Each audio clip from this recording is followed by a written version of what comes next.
Welcome to Starving Artist Courses, your all-in-one online music education resource. My name is Cristian, and this week we're going to go into major chords. Last week, if you're with us, and if you haven't watched the video, make sure you go back and stay on top of it. It's the great things that we're learning. We learned about the major scale. Now, again, we're going to backtrack just a little bit. Major scale, we started with C. It goes like this. Very simple, and we're going to stay with C this week. The first thing we're going to go into right away is what is a chord. If you guys don't know what a chord is just a buildup of notes. Now, each chord has a specific structure that you guys have to remember. If you have paper and you want to write this down, go ahead. And if you have to pause it, go ahead.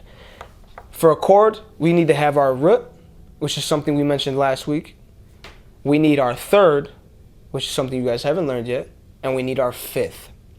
Now, if we go back to our major scales, we realize we have 7 notes in our C major scale. C, D, E, F, G, A, B, and C, which is the 8th, which is an octave.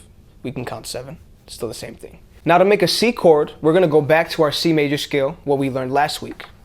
Now, bust your fingers out. This is basic math class again. We're going to start with our root, C, 1. That's the beginning of our chord. Now, we need a third to complete our chord, and we need a fifth to complete our chord. So from there, we're going to count C, D, E. That's our third, E. So now we have a C and an E. To complete our chord, we need our fifth. We're going to keep counting. C, D, E, F, G. Now we know our fifth. So to make a C major chord, we need our C, we need our E, we need our G, and then if you want to get crazy, you can throw a B, but y'all not ready for that. It's a major 7. Too much going on in there, but we're going to start with just our root, our third, and our fifth. Now, getting into that, we can also get into minor chords, which means that our third is flat.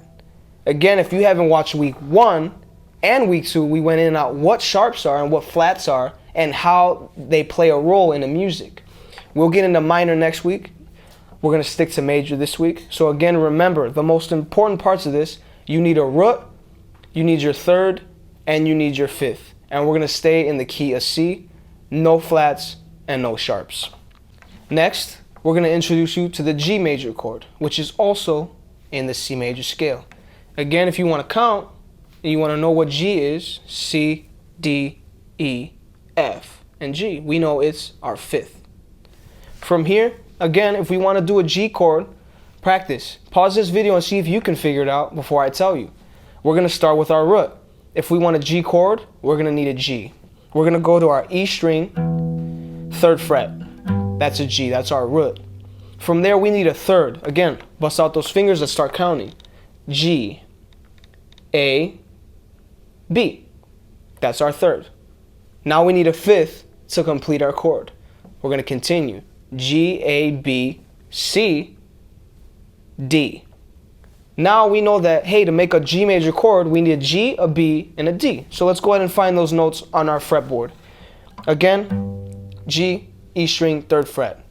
B, A string, 2nd fret. D, open string. As simple as it gets, this is a G chord.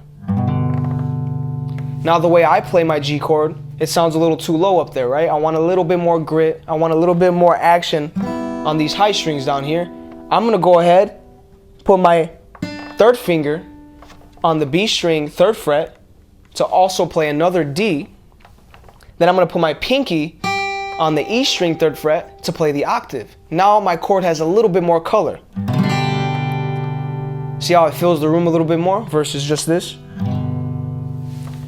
Now, you might be confused, but just remember, all of these notes are the root, third, and the fifth. I didn't add any other notes in there. I added just the core. So today, you guys learned G major, and you learned C major. Now, I want you guys to practice just playing those chords. Now, again, we're going to go back to week 1.